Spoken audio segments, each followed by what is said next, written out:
Farnborough. Now this is the only one in the country. It's not even registered for the road, so we really are in for a treat. He's only driven it in a straight line. He picked it up, I think it was from Austria. It came over, it's been PPF'd just for this weekend. It's not as sleek as that jet, but let's get out our first car. Round of applause, let's give it up. I've never even seen one of these on the road before. This is rarer than rare. Let's even get a Mexican wave going from that end. If you want to start it over there, go on. And Mark McCann, bring her in. Eventually, he's got to turn his hearing aid up. There he is. Look at that.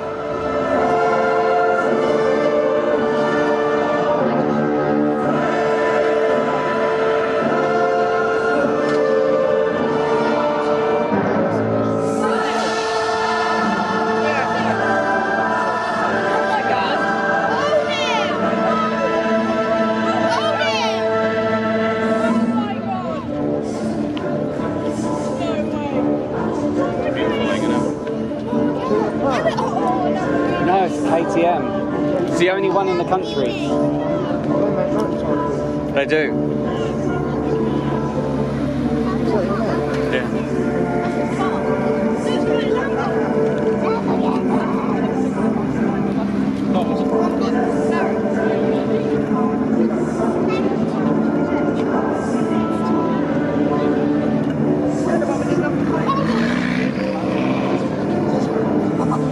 Oh my God!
I think you'll agree, absolutely stunning cars. What we're going to do now, we're going to take a bit of time to find out a bit more about each car.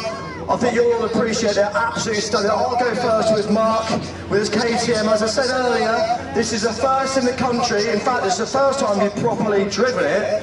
This is, and I mean this with respect to every other car in here, they're all supercars, they're all gorgeous in their own right. This is special. And it's not just the way you get out of it, it's just the carbon fibre, everything.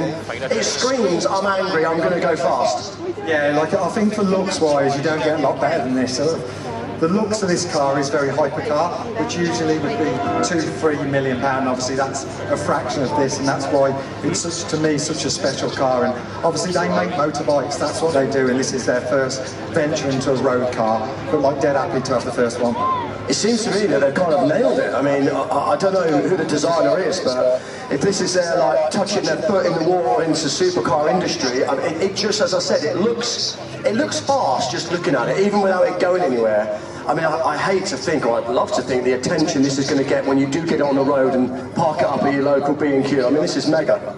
Yeah, it's the McDonald's drive-through is going to be interesting because the windows don't work, so that's the only way to get it.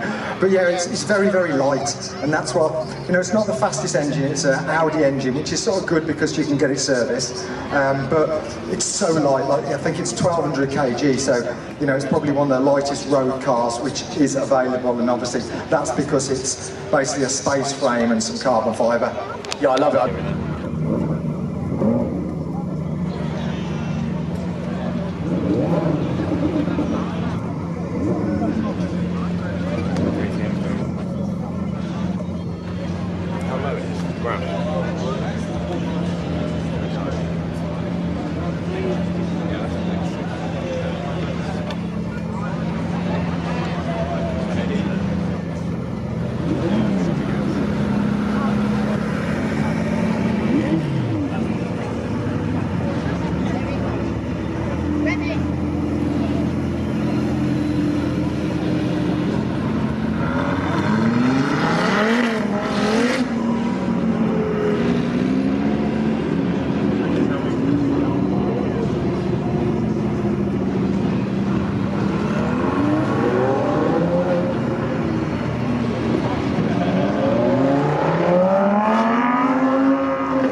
Rivet! Yes.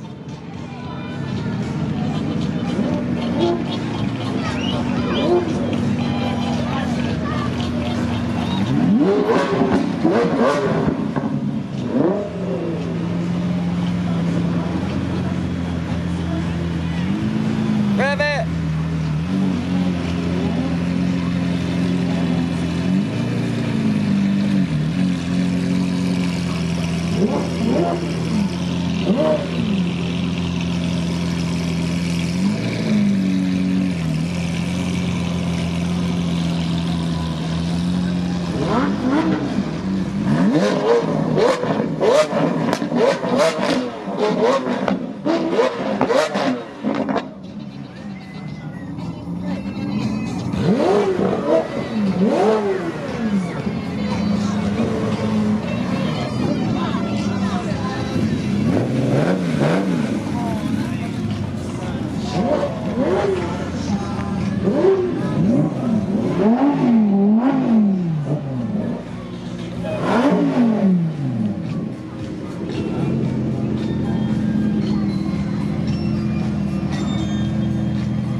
coming out the back of the aircraft. Do not panic, do not call the fire brigade. The plane is not on fire. That is our jump master for today's display, Corporal Henry Mole, hanging outside the outside of the plane, having a look down at the right position for him to exit the aircraft.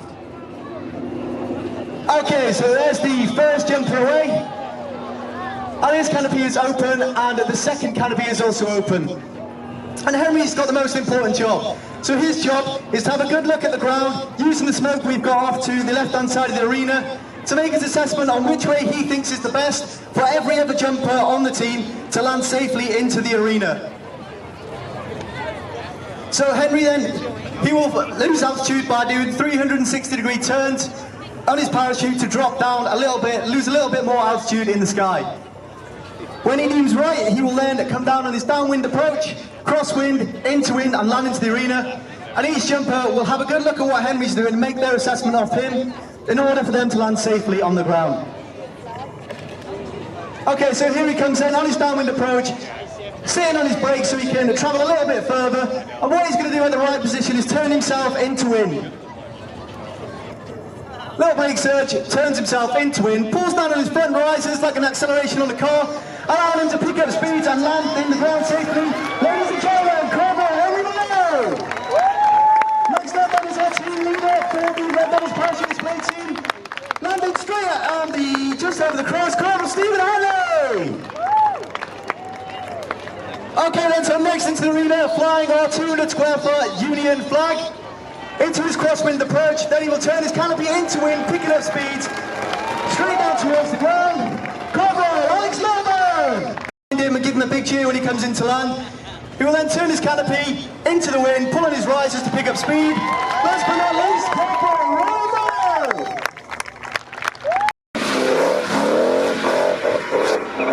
I think we should go in the middle.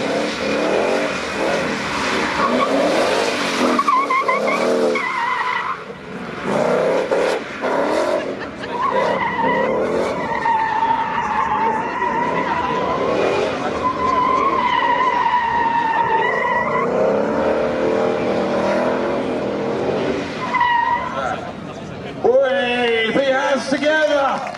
Paul Swift! Ready.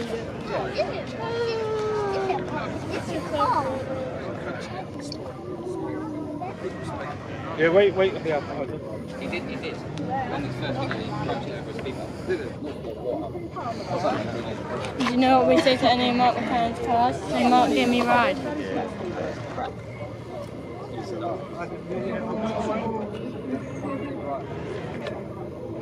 I love Mark McCann. My best friend.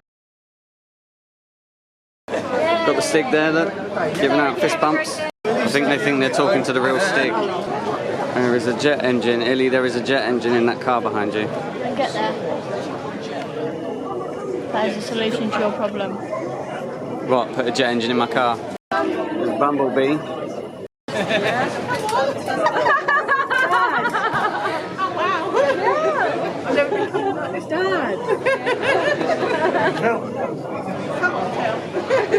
No. The thing. Oh, right. Okay, in a second. So what you want to do is turn around. That's it. Face him. Hold his arms out. Hold his arms. And then he's going to lean up and then you want to look up at him. He's going to give you a kiss. Shut them up.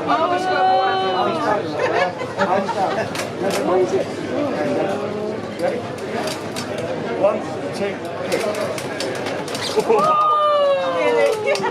Want another one? Yeah. 1, 2, 3. Mum, do you want a picture of Dad? Come on, Terry. You're holding everyone up. Well, Bumblebee seemed besotted. Love it because that was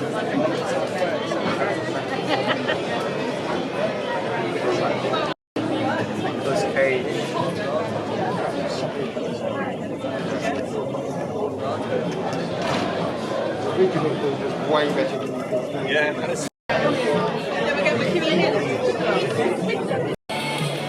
Sorry, Mark.